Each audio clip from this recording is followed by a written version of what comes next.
What is up, party people? Welcome back to another Mr. Pandaria classic video. So we're going to be talking about the balanced Druid. So fun fact, if you did not already know and you were a subscriber of mine, I did main Boomy back in MoP. That was my main spec for quite a few years actually before I started creating content. And going back to it, this has been absolutely a blast. So we're going to go over what is entailed in the balanced Druid in Mr. Pandaria and why you should play it. Because if you did enjoy, or you do enjoy, retail healers and doing damage with them, you will love balanced Druid specifically, but all the hybrid specs, they are so much fun and they are more relatable to the retail versions of healers because of the damage and healing that they are capable of. All the hybrids, this is the best expansion for hybrid healing in the history of WoW. So if it's time to play a hybrid class, it is now. So with that said, let's get into it here. We're going to talk about kind of the stats, the talents, and then kind of how the gameplay works and how you can min-max a little bit if you want. But so much fun to play, so let's get into it here. So just first talking about the gearing and the stat wise. So you have two options, okay, especially with early season because we don't have a lot of stats. You're either going to go full crit, or you're going to go to the first haste breakpoint, which is 5,273. This is what I did, and then the rest into crit. Okay, so the reason you would want to do that is that during your eclipses, if you have this haste breakpoint, you are going to get one extra dot tick on all of your dots.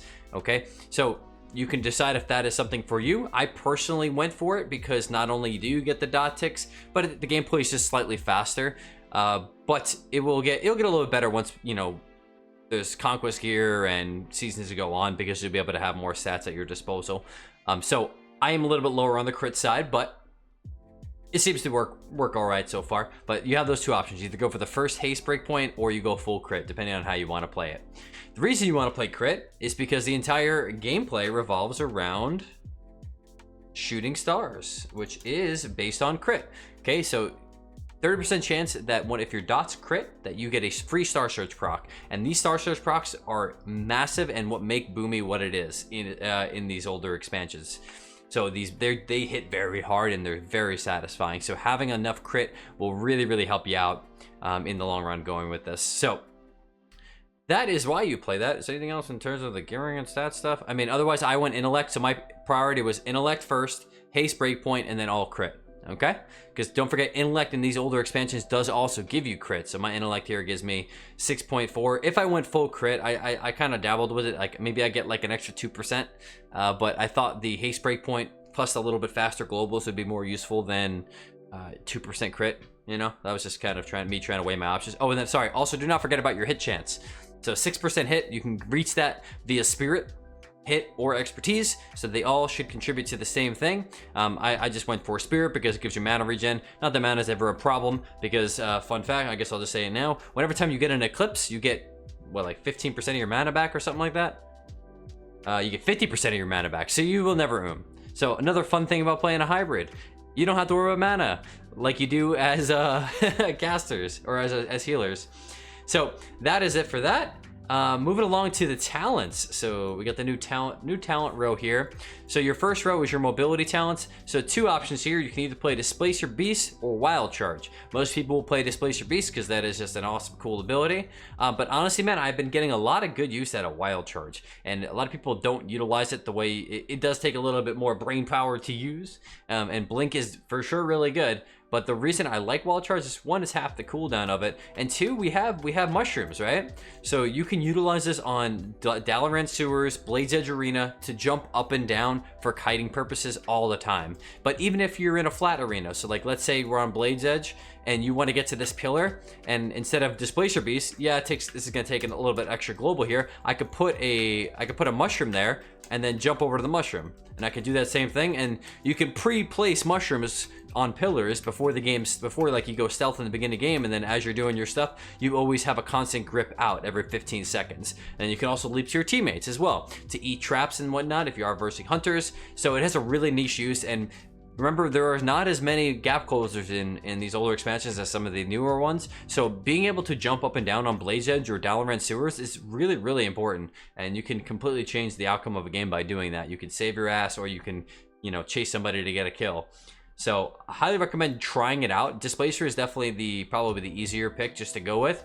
And you know, maybe some matchups it might be worth playing more so because you can get away without getting caught. But something I did notice with it, because you would think like, all right, I'm versing a warrior and I'm gonna need a quicker getaway. Dude, these warriors, they're quick, man. I mean, they can charge a displacer. Even that's not like, this is still not even far enough away for it.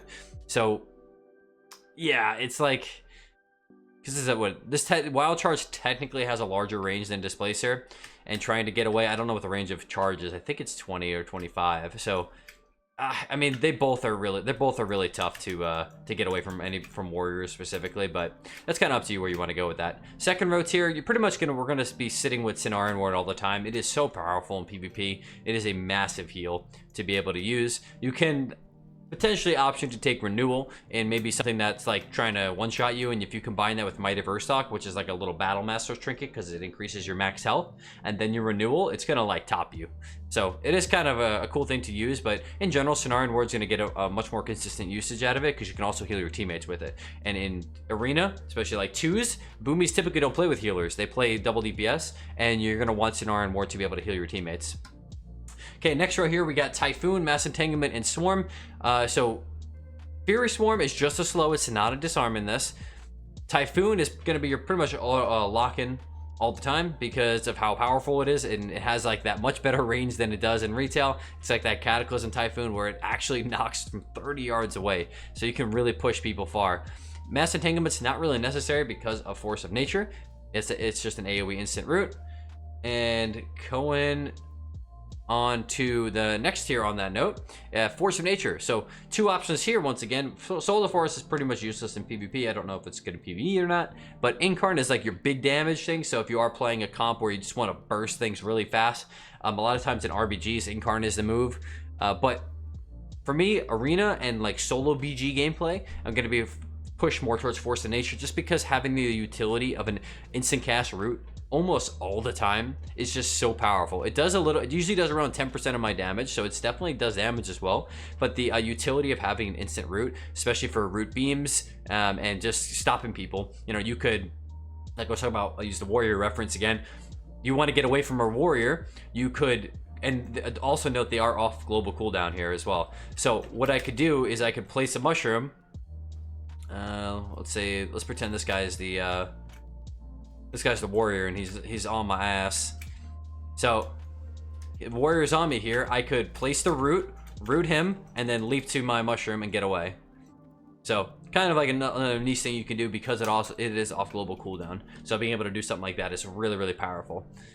Moving on to the next tier here. So this is going to be a pretty flex tier depending on the comp that you're playing. If you're playing with casters, you're probably going to gear towards playing Bash for that stun.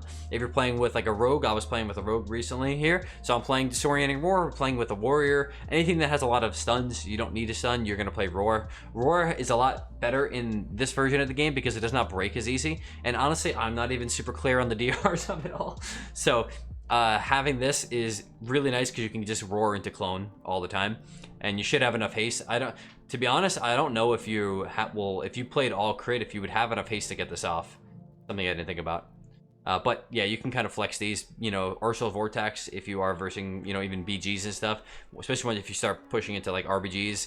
Really, really cool if you combine this with Mass Grip from DKs. They can grip everything in, then Vortex and beam over it, and it is just a lovely blender.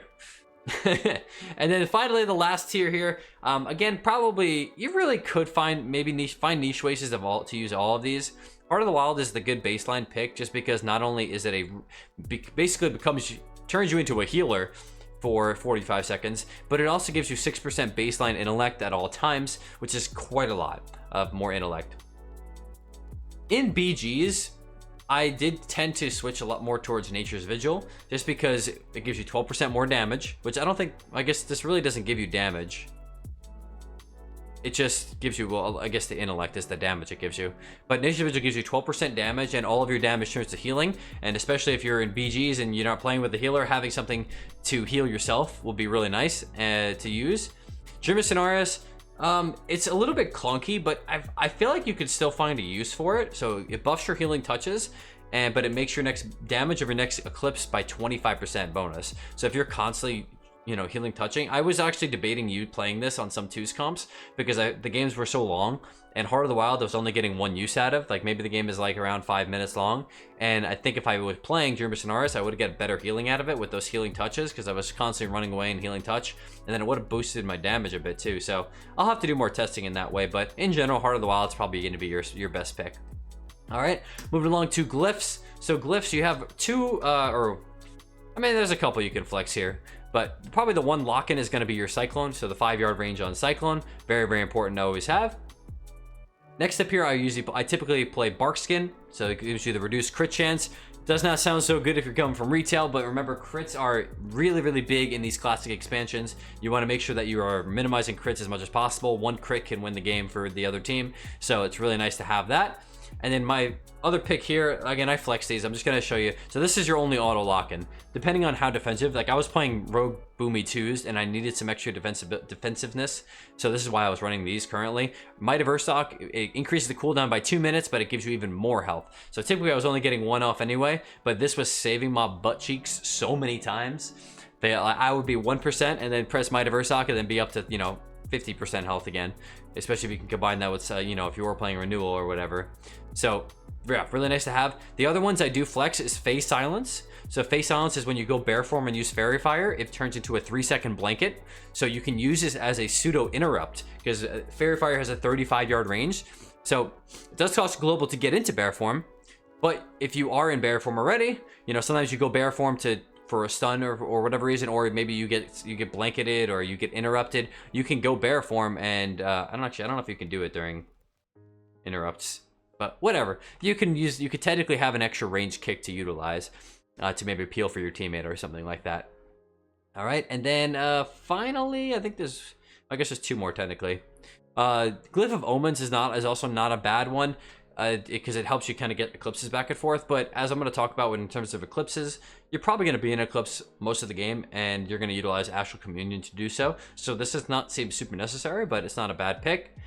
You could also play Nature's Grass. This is kind of cheesy. I would actually recommend maybe playing this in BGs if you are playing Incarn, because you don't have that instant root from Force of Nature, and this makes it so that you can root somebody on you every 15 seconds. That's really crazy how often that is, because it normally is normally a 1 minute cooldown, but this drops it down to 15 seconds.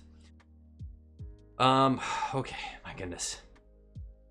So let's see, what's the other one I want to talk about? Oh, Guided Stars. Okay, so Guided Stars is something you're going to want to play if you're playing with like a mage, because this will break CC if it hits the same time, so you got to be careful with that. So this is something that you would probably want to play if you are worried about breaking CC. So Guided Stars definitely still has a use in there. All right, so I think that's it for the glyphs. So let's talk about the gameplay itself, okay? So before we do that, I want to tell you this, and it's a general tip from MoP, is to make sure that you are reading your passives, okay? The passives really define a lot of the specs, and it's really important to understand how all of these work. Okay, so for one here, Spear turns to hit. That's of course important. Reduced pushback. That's not really that important there. Eclipse. Okay, so understanding not only that. So when you reach 100 energy or solar energy or lunar energy, you turn to Eclipse. It increases your damage by 36%. That's going to be based off of how much mastery you have. That gives, I guess, there's a baseline number, and then the more mastery you have, the more bonus Eclipse damage you get. And then, when triggered, both your lunar and solar eclipse grant 15% spell haste and 15 seconds and energize you for 50% of your mana. So that is really, really important to know that people, if you just log in the game, you're probably not going to know that. So if you are ooming for whatever reason, you're spamming heals. The only reason you would oom is if you were not swapping eclipses often, but I've had my case where sometimes I'm just spam healing and I haven't been able to do damage to swap eclipses. So I actually had to purposely go back and forth on my communion just to give myself some mana. And then finally, the spell haste. So your goal is to stay in that 15% spell haste window as much as possible in the game. So once you hit your eclipse, get the benefit from that eclipse. Any sort of downtime, you want to be swapping back over to the next eclipse or working on the next one. Okay, that is the goal, is stay in Nature's Grace. Well, it's called Nature's Grace is the buff. Keep that Nature's Grace buff up as much as you possibly can. All right, Euphoria, this just means during not an eclipse, you're your abilities will generate double. So Star Surge, for example, will generate a ton of Astral Power, or not Astral Power, that's retail, energy, whatever way it's already going. But also remember, if you do use Star Surge to generate power or energy, you're not going to be able to use it with that 36% damage bonus.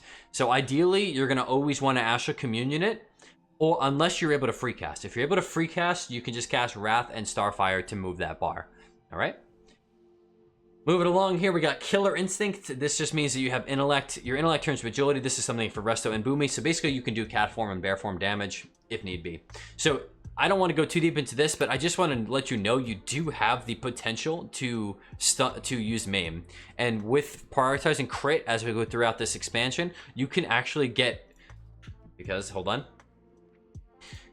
of this passive down here, Primal Fury, every time you crit, you get double combo points. And prioritizing crit, you're gonna be able to get them pretty quick. So if I just run over to target, let's say I get kicked, right? And I'm locked out for 7 seconds. What is something I can do for those 7 seconds? I could sit in bear form and I could run away, or maybe I can go in cat form and throw, 1, 2, 3. Like I'm already at 5 combo or 4 combo points, and then I throw that 5th combo point here. I have this Maim stored up for when I need it. I can maybe even pop it there, and then do whatever I need to do. So, and Maim is really good in this. It's a 5-second stun. So just something to know and put that out there. And because you do have I believe you have hit chance as well, right? For melee? Yeah, you do have hit chance for melee as well. Wait, that's not melee. You don't have expertise capped. So yeah, I do want to say this. If you are going to go for a stun, whether that's a bash or a Maim, try to always be behind the target. Okay, because I believe you can't be parried from behind, I think. So yeah, just to put that out there on that. And your mastery increases. Okay, Solar Lunar Shower. So this is similar to Cataclysm if you've played it, but just note this is if you are, let's say you're chasing somebody and you're trying to finish a kill, there is a reason to spam Moonfire or Sunfire depending on your Eclipse to kill them. Okay, because every time you use it, it buffs the direct damage, not the dot damage. Do not do this for your dots. By 45% stacking 3 times, and reduces the mana cost of it. So you can spam Moonfire if you're just trying to snag a kill and you're not in a place to be able to cast. So do not forget that. But I would not go out of my way to spam this as damage. You're going to be better off just casting at that point, because it's going to help out with your eclipses as well. Okay, we talked about that already. Your mana pool, Owlkin Frenzy. This is something you don't really have to track, but just nice to know that when you do get attacked, it will buff your damage by 10%. You turn like a little bit of a red aura around you, and that's how you know you have it. And then we talked about shooting stars already. So that is really important. I know that took a little bit of time to explain, but that is really important to understand to get the best benefit out of this class. Okay, so when it comes to the damage rotation and whatnot, so like I said, we're always wanting to go into eclipses. Oh, there's one other thing I wanted to say. When it comes to lunar eclipse, did it say it on here? Okay, no, it doesn't say it on here, but really important to understand, Starfall's cooldown is reset when you go into lunar eclipse or use celestial alignment, your big cooldown. Okay, so this is going to be part of the min-maxing of, it's not just like nerdy mid-maxing. Like, this is really important to do good damage on this, because your Starfall, you could have potentially 3 Starfalls in the opener of every game, and 3 back-to-back Starfalls. That's like, what, fit 20 or 30 seconds? 30 seconds of Starfalling back-to-back-to-back. So it's important to utilize. So note that in the beginning of every game, what I typically do is I will Sonaran Ward before I go in stealth. I will Astral Communion until I am one tick away from Lunar Eclipse. Hold on, what am I at here? Oh yeah, this is going that way. So let me go the other way, because when you Astral Communion in the beginning of a game, it's always going to go towards Lunar first, unless you initiate it otherwise. But I typically would recommend just going, keeping it that way. So let's say I come out of the gates, I'll Astral Communion 1, 2, 3rd tick, I cancel it. Okay, and now when I come out of stealth, I can start. I typically would just open with Starfall right off the bat, throw out my Moonfire and Sunfire. Let's say we got 3 targets here. Throw out all my Moonfires and Sunfires.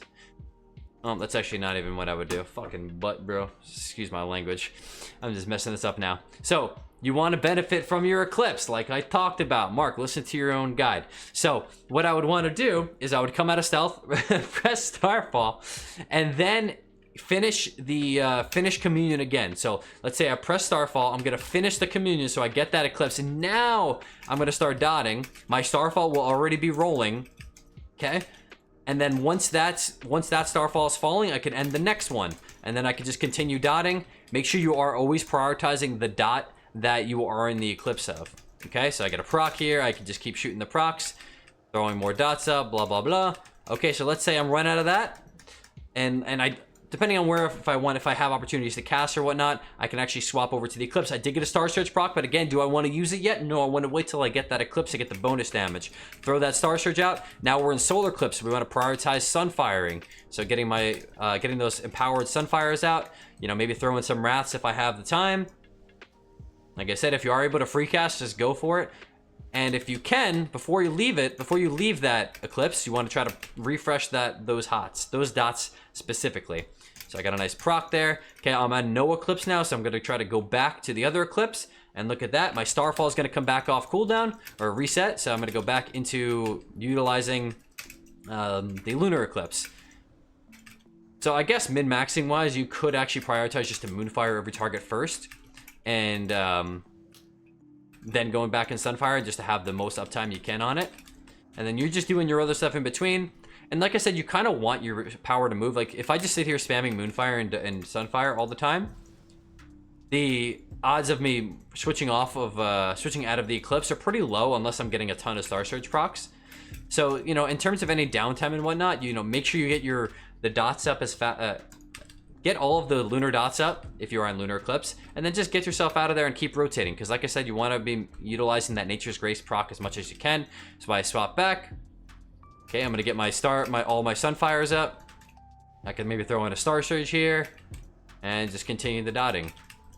So that is how it works, but there is a little bit of a thought behind using the astral power, or the energy. Sorry, I'm gonna keep saying astral power. The energy system to min-max your damage. It is important. Like you'll notice when you start playing games and you're trying to do all of the utility that you can and should be doing, the lunar energy stuff kind of falls in the back of your head and you forget about it. So that is something I do want to make sure that is important. I would recommend doing like BGs and stuff to get this down, because it is something that you need to make in the back of your head, because this is going to need to be automatic while you're doing all the utility and whatnot. Okay, so that is it for the damage and whatnot. Let me just add in the cooldowns. Okay, so when it comes to cooldowns, we want to utilize the triple Starfall, as I can talk about. Let's see if I can do it right this time.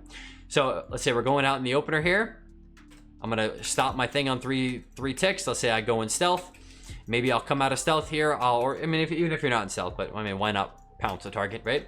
So what I would typically do, and one reminder is when you are during your celestial alignment, one dot counts as both dots, so you get the benefit of both. Okay, so we're gonna open up with Starfall and then get our proc, or move us over to lunar eclipse. I would probably just throw out some dots here. Maybe you could throw in even a Star Surge, and then you're gonna want to pop. Oh, I forgot to do the second Starfall. See, I even forget too. I was supposed to do the second Starfall.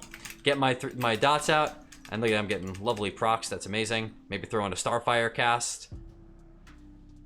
And right before your celestial alignment ends, you want to try to refresh those hots as much as you can. I fall out of an eclipse here. I'm gonna go back to the next one.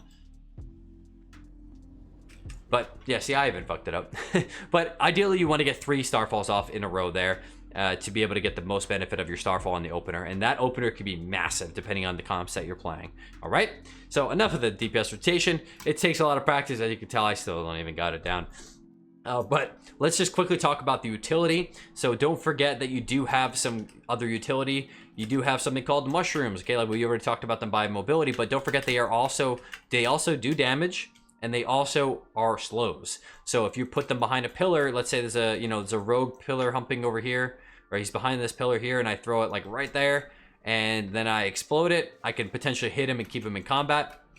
Okay, it's also a slow. It's about 60% slow, 50% slow for, I don't know how long it is, but it is a slow for that. And then, you can also jump to these mushrooms like we talked about. And then do not forget about NS. Okay, so Nature's Witness is an instant cast Cyclone or instant cast Hibernate or Healing Touch. So typically you're going to use this for Cyclone or potentially even Hibernate. Okay, a lot of times Druids are good with cancel forming out of their form to not get hibernated. So it's actually sometimes better to NS hibernate a druid and then follow up with a clone, because it's a lot harder to land a hibernate on a target because they can cancel form while they're stunned or whatnot, you know? All right. Oh my gosh, so much to talk about. The Shadow Meld. Okay, Shadow Meld as well. So Shadow Meld is different. I don't know if I don't really remember exactly how it is in Cataclysm, but it does work like it does in retail now. So if you're coming from whatever expansion, you can Shadow Meld, re-stealth, pounce. So do not forget you can do that just like you can in retail.